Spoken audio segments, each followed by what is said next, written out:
Perbandingan sosial atau social comparison adalah suatu adaptasi sosial kognitif yang dilakukan seseorang dengan cara membandingkan dirinya dengan orang lain. Teori mengenai perbandingan sosial ini pertama kali dirumuskan oleh Leon Festinger. Menurut teori ini, proses saling mempengaruhi dan perilaku saling bersaing dalam interaksi sosial ditimbulkan oleh adanya kebutuhan untuk menilai diri sendiri. Kebutuhan ini dapat dipenuhi dengan membandingkan diri dengan orang lain. Awalnya, dalam pandangan Festinger, ada dua hal yang cenderung diperbandingkan manusia, yaitu pendapat atau opinion dan kemampuan atau ability. Menurut Festinger, setiap orang mempunyai dorongan untuk menilai pendapat dan kemampuannya sendiri dengan cara membandingkannya dengan pendapat atau kemampuan orang lain. Dengan cara itulah seseorang dapat mengetahui benar tidaknya pendapat yang ia miliki dan ia juga dapat menilai kemampuannya dengan lebih akurat. Penelitian selanjutnya menunjukkan bahwa manusia dapat membandingkan diri dengan orang lain tidak hanya sekedar dalam hal pendapat dan kemampuan, namun juga dalam hal emosi, keyakinan, tata cara, kesehatan, kepuasan hidup, kekayaan, dan berbagai hal lainnya.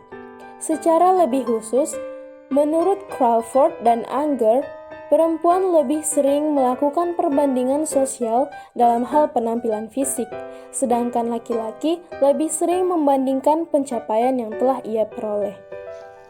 Baiklah, selanjutnya mengenai kapan dilakukan. Kapan sih dilakukan perbandingan sosial dalam kelompok ini? Menurut Festinger, dikutip oleh Sarwono tahun 1987, ia mengatakan bahwa seseorang akan cenderung membandingkan dirinya dengan orang lain pada saat tidak ada standar ketepatan yang dapat ia gunakan. Dengan kata lain nih, seseorang akan menggunakan ukuran yang objektif atau realitas objektif atau fakta yang sudah ia lihat sebagai dasar penilaian selama ada kemungkinan untuk melakukan hal itu.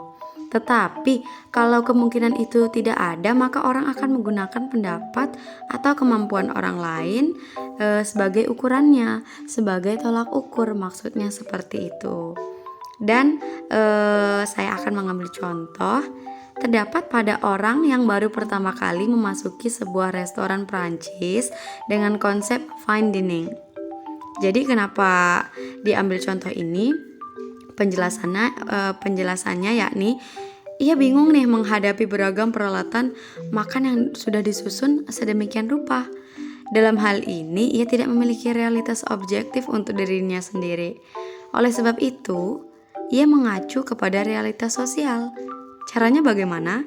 Caranya ia melihat ke sekelilingnya untuk mengetahui nih apa sih yang harus ia lakukan dengan hidangan dan peralatan makan yang tersaji di mejanya. Itulah tadi penjelasan kapan dilakukan dan contohnya. Selanjutnya yaitu dua cara perbandingan sosial yang dapat dilakukan oleh individu untuk melakukan perbandingan sosial dalam kelompok. Jadi pertama itu ada dengan cara membandingkan diri dengan orang lain yang memiliki level yang lebih rendah dalam hal yang dibandingkan. Jadi perbandingan ini disebut dengan downward comparison. Itu tadi cara perbandingan sosial yang pertama. Dan cara perbandingan sosial yang kedua yakni dengan membandingkan diri dengan orang yang memiliki level di atasnya. Jadi kebalikan dari downward comparison tadi. Dan ini disebut dengan upward comparison.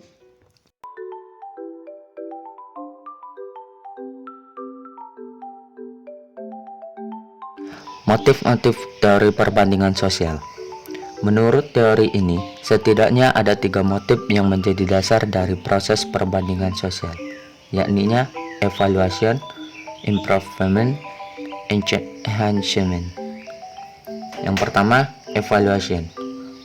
Baron dan Bime tahun 2003 berpendapat bahwa manusia cenderung untuk mempertanyakan apakah dirinya baik atau buruk dengan cara melakukan self-evaluation. dan sumber informasi utama yang relevan dengan self-evaluation adalah orang lain.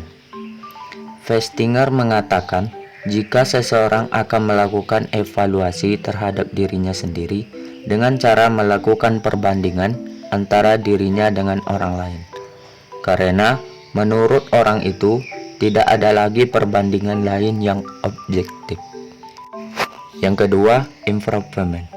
Berdasarkan penelitian yang dilakukan oleh Gibbons dan Bung tahun 1999, seseorang akan menggunakan informasi sosial untuk memfasilitasi self-improvement sesuai dengan hipotesanya.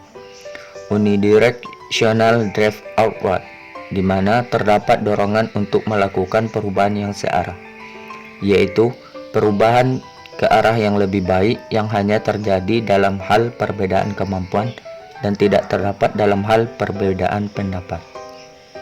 Menurut Corcoranet tahun 2011, untuk memperoleh informasi dan petunjuk mengenai cara untuk melakukan improvement, seseorang akan mencari perbandingan, terutama dengan standar yang lebih tinggi, yaitu orang lain yang lebih baik dari dirinya. Yang ketiga, enhancement. Motif berikutnya dari perbandingan sosial adalah self-enhancement. Menurut Gibbon dan Bang tahun 1999, tidak ada diskusi yang eksplisit dalam artikel Festinger mengenai self-enhancement. Biasanya, self-enhancement ini didefinisikan sebagai perbandingan yang ditunjukkan untuk meningkat self-esteem atau self-concept. Dampak perbandingan sosial. Perbandingan sosial yang dilakukan secara downward dapat memperkuat diri, meningkatkan self-esteem, dan mengurangi stres. Sedangkan perbandingan sosial yang dilakukan secara upward dapat meningkatkan diri, khususnya dalam aspek yang diperbandingkan. Jadi dengan melihat bahwa ada orang lain yang mampu melebihi dirinya, seseorang dapat terpacu untuk melakukan perbaikan atau pengembangan diri. Namun untuk dapat mencapai tujuan ini, orang lain yang menjadi acuan perbandingan harus berada dalam rentang yang masih mungkin tercapai oleh orang yang membandingkan diri. Jika tidak, perbandingan sosial yang dilakukan malah tidak akan mendorong orang untuk meningkatkan diri, karena sudah merasa tidak mungkin dapat mencapai posisi yang sama dengan orang yang dijadikan acuan tersebut. Kelompok yang dijadikan sebagai acuan untuk membandingkan diri ini disebut dengan kelompok acuan atau reference group. Secara khusus, Wheeler menyebut bahwa perbandingan sosial dengan menggunakan kelompok acuan yang levelnya dalam aspek yang diperbandingkan masih mungkin dicapai sebagai unidirectional drive upward comparison. Festinger sendiri berpendapat bahwa manusia cenderung melakukan unidirectional drive upward comparison.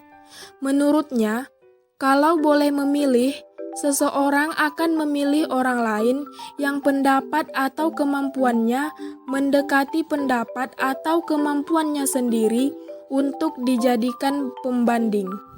Oleh sebab itu, kebanyakan orang cenderung memilih teman sebaya atau rekan-rekannya sendiri untuk dijadikan sumber perbandingan. Karena umumnya, mereka masih berada pada rentang yang sama dengan dirinya sendiri dalam aspek yang diperbandingkan. Pengukuran. Perbandingan sosial ini dapat diukur dalam dua aspek, yaitu melihat frekuensi, seberapa sering seseorang melakukan perbandingan sosial, dan konsekuensi, dampak atau pengaruh dari perbandingan itu terhadap diri orang tersebut.